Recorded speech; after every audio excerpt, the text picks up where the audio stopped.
very quickly mention Thor, mostly so we can show this picture. Sure.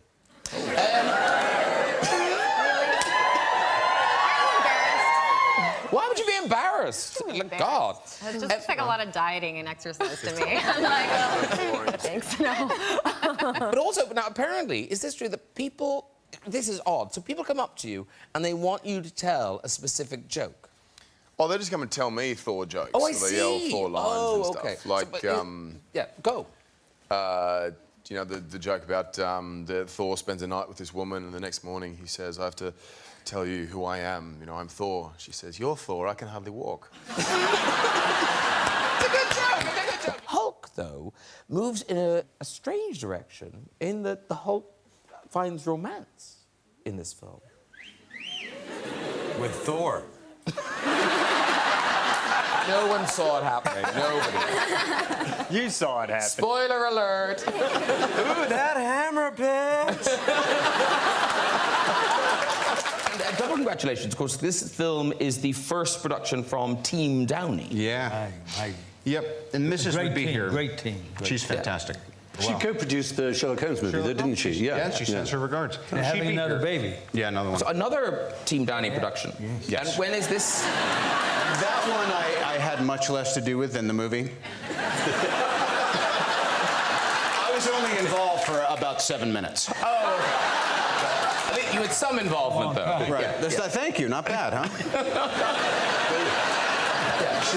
She'll bring it in on time and under budget. Could you, just as a favour, because I know that, you know, some stars like to give unusual names, could you call him or her Uppy? Uppy Downey? It'd be so sweet. Wouldn't that be nice? And what's sweet is, because I think a lot of actors, when they get roles like this, they have to say, oh, yeah, no, it's a thrill, da, da, da. But for you, this is genuine, because you post these incredibly sweet pictures. This is you as a young boy. I mean, you are playing with yourself. But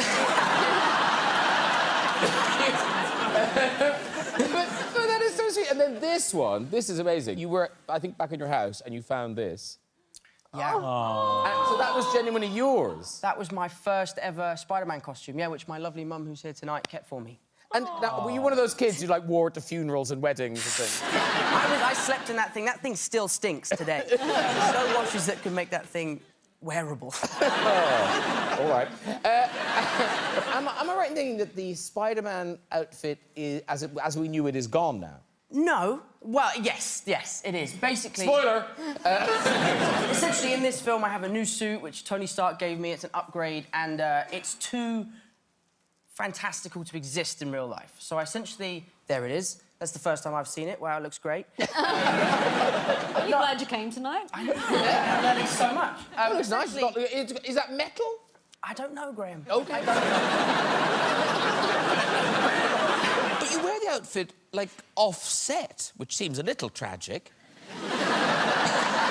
Let's contextualise that judgment, shall we, Graham? I was filming in New York, and New York obviously is the home of the character, so some of it had to take place there, and we were on his street, we were on Bleecker Street, and just around the corner was a cafe, and it was in New York, as I think in a lot of America, the paparazzi can get in front of the camera. They go, hey, get out of my shot, to the DOP, who's moving the camera around. So it's extraordinary, and they were everywhere this day. There were more of them than there were crew. So this is getting a little ludicrous. They can't follow me into a cafe, surely. And they went, no, they can't, but you're going to a cafe? I went, yeah, it's a French word for a coffee house. I'm going to go around the corner. And I went into... Sorry, not all Americans are stupid. I didn't mean that. I knew I'd get a cheap laugh out of a heat-stroked crowd, so I'm very sorry. I wasn't listening. So. You were, right.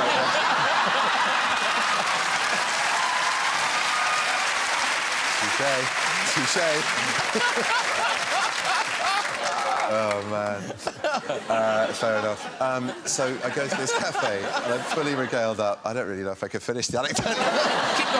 Keep going, must keep going. And I walked in, and it was very New York, that everyone sort of turned around, what the? And the coffees were sort of half between mouths and tables, and people stopped talking. And then I just sort of, can we get a table? I had blood and cuts on me and a costume, and the minute the waiter said, yeah, sure, everyone just went, Anyway, as I was saying, Joseph was going to go with You originally auditioned. No offence is meant by my incredulity here. That's right. But you originally auditioned for Thor. Yep. In the end, Ken, why did you go with this then? In the end, was it the longer hair? Was it? I think it was the hair. I think it was really the... That's my brother from another mother. I like talking to you, but now you're the sexiest man alive. You know, look at him. It's official. Oh, God. He is the sexiest man alive. All right, well, don't go on about it. I'm number 5 on Heat's weird crush list. So... History boys, by the way. Pretty much the same thing. Oh, thanks, man. Did you go to see it? No. Okay. Yeah, I didn't go back afterwards. Is it a weird thing being the sexiest man alive? Oh, it's the worst. No. Well, it's just so awful, yeah. Are you a little self-conscious? Are you a little kind of... Well, you know, I'm finally at an age, I'm 36 years old, where I really don't care about anything like that anymore, which is a wonderful thing. And then this happened, and then I started to realize just how not sexy I am. Oh, stop. No, I swear to God, I swear to God. I have a lot of moments where I'll be, like, walking out, and I'll open up the door, and I'll go, I could do that a lot sexier. I was like, that was not very sexy. That was not very sexy at all. There's a picture of you doing it without the special effects, and you're right, it's not... Even Jeremy Renner looks really unimpressed. And I must say, I wouldn't say this woman's fleeing for her life.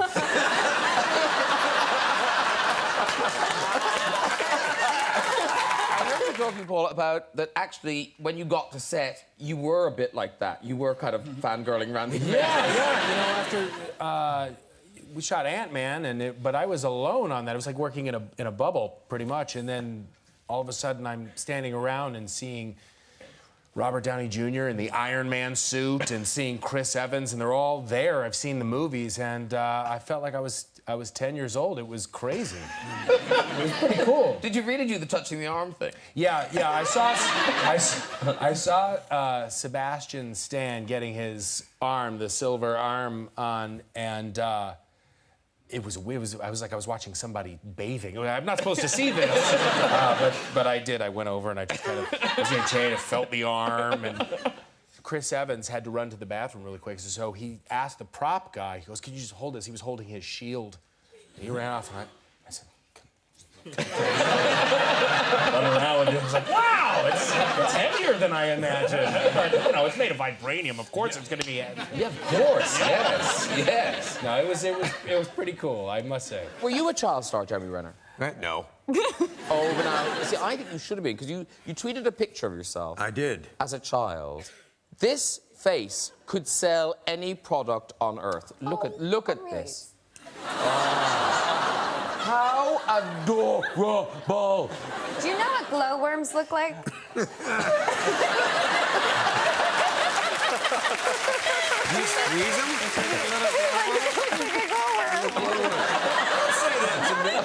It looks like a little glowworm. I mean, they're adorable. They're adorable. It's a huge compliment. Yeah. So That's cute. great. Yes. And then, Mark Ruffalo, in your house, your kids are growing up with the Incredible Hulk as a dad. Right. Is that a terrible thing or an amazing thing? Well, it was amazing in the beginning because I could get him to do stuff. I'd be like, go brush your teeth. Your dad's the Hulk. And now I try it, and it doesn't work so well. But you have left them scarred for life. Yeah, it doesn't play anymore. They're like, yo, big whoop. Well, because at some point you would have had to have got angry. You'd have had to turn into the Hulk. I've done that. That doesn't work after a while either. They're like, right. Get green and big, and then we'll talk. I believe it was Michael brought up his chest. I did not bring up his chest. Because your chest, in Black Panther, we've got this you in Black Panther. This caused a sensation. There was an orthodontist that came forward and said about this young woman who came in. Yeah, this orthodontist had a patient, this girl who was watching Black Panther, and I guess during that scene, she had her retainers in and she clenched her jaw so tight that she broke her retainers. And that kind of went viral. And a buddy of mine had sent it to me like, hey man, have you seen this? And I was like, no, that's wild. How do you even do that? And so I sent her a DM. I was like, hey, I'm sorry, and I would love to, can I pay for your retainer or whatever? So I offered to pay for it. And she was like, no, that's why I have insurance. And she was a very proper answer. I was like, okay, cool. And she said, you know, if you're ever in the Bay Area, just, you know, let me know, and I would love to take a picture with you. And I said, okay, cool. And that was the trade-off. And Josh Brolin, this summer, you're going to be causing, like, nerdgasms in people. Because, like, but just because the poor nerds won't know. They won't understand, because you're Thanos. Why they're gasming. Yes. They'll be happy they're gasming, but they'll be confused. Because... I like how confused they just became. No, because you're Thanos in Avengers Infinity War, but you're also in Deadpool 2. I know. Like, what's the timeline? What's happening? I don't understand And it. 3 weeks apart, coming out 3 weeks apart. And Avengers did well. Quite well. And we hope that Deadpool will break all those records. I don't know. Right. It's got to... Look, they're tapping it, And this whole... I mean... Obviously, you know, I listed a lot of your films there in your intro, but you haven't done these kind of big blockbusters with CGI and explosions and things. Are you liking this world? Goonies. Goonies, baby. Goonies.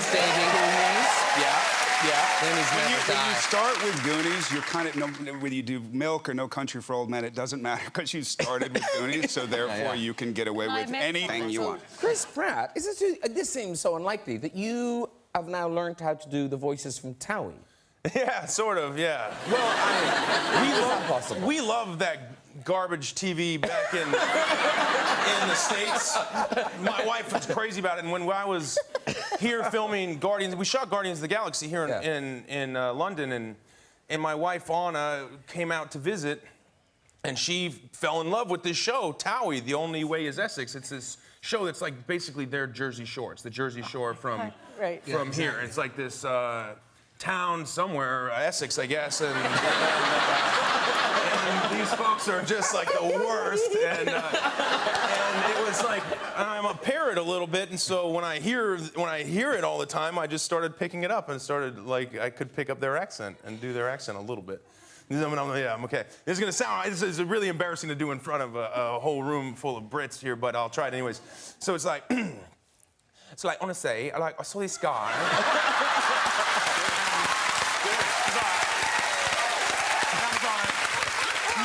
Honestly, did Michael cheat on me when he was in a beefer, and I was like, because he was telling me, he's like, you know, like, I miss you or whatever, and I'm like, you don't miss me? What am I, your mother? That's